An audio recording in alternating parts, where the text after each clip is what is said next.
presence, a relaxed body, being here right this instant without mind wandering.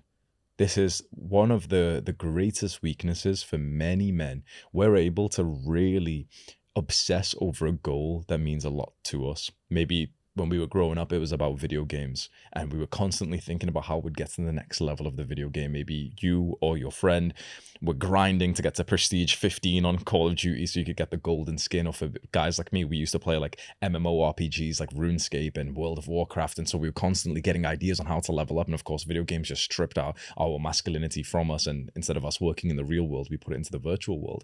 We bring that same energy when it comes to dating. And so many of us will go on a date with a girl, or we'll be next to our girlfriends or wives, and we're not even present next to them. And this is one of the key reasons why many women feel unloved and eventually end up divorcing or cheating. Because you can be physically next to your woman, but if you're not mentally present, she can't help but to feel unloved and to think that you are a little bit of a weaker man. Because the strongest men are present. The strongest men, when they're next to their women, not only are they here right now, but they're also relaxed. When was the last time that you took a present breath? Through this entire video that's been gone on for about 1 or 2 minutes, you may not have even had one breath that you took manually with presence. And imagine you bring that same energy to your household, to your family, to the girl that you want, maybe to the girl that you're attracted to that you want to approach. And how do you speak to her all tight up?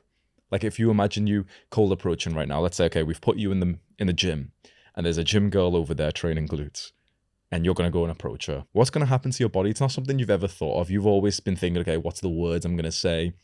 Oh, I wish I had this hairstyle, wish I had more muscles, money, Instagram followers. It's all these things, and they're nice. We'll discuss them. But when you go up to speak to this woman in person, your body's all restricted. You're not breathing in your stomach.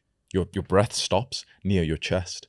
This seems like a weird thing to talk about, but I want you to consider of how powerful and primal this is. If your breath stops around here in your chest, you're not getting the full power of your breath. And most of your power in life comes from your ability to breathe all the way down the front of your body and all the way back up the back, like the spine of your body. So many men will try and speak to a woman and they're barely breathing. How would the most powerful man breathe when speaking to a woman? Imagine the king, imagine the almighty powerful barbarian king as he speaks to a woman. Is he going to be nervous? Is he going to be like shallowly breathing? His stomach will bulge out like a big fat king. He doesn't care if anyone thinks that he's fat or bloated. His stomach will bulge out. He'll speak slowly because he's not trying to rush his words because he knows that she won't interrupt. And then there's us modern day guys who are going over with tense stomachs, squeaky voices. When you have that physical symptom of discomfort, of agitation, of like restraints, you appear lower status to the woman. It's a primal metric for her to look at. She will consider you lower status and less attractive, like lower on the social tribal hierarchy, if your breath isn't full when you speak to her. No one online speaks about this because you can't really sell anyone like a course on like, yeah, make sure you breathe when you speak to them. Well, you couldn't before, but this is why I've created my course, Adonis Method, teaching things like this primal scientific ways to attract women.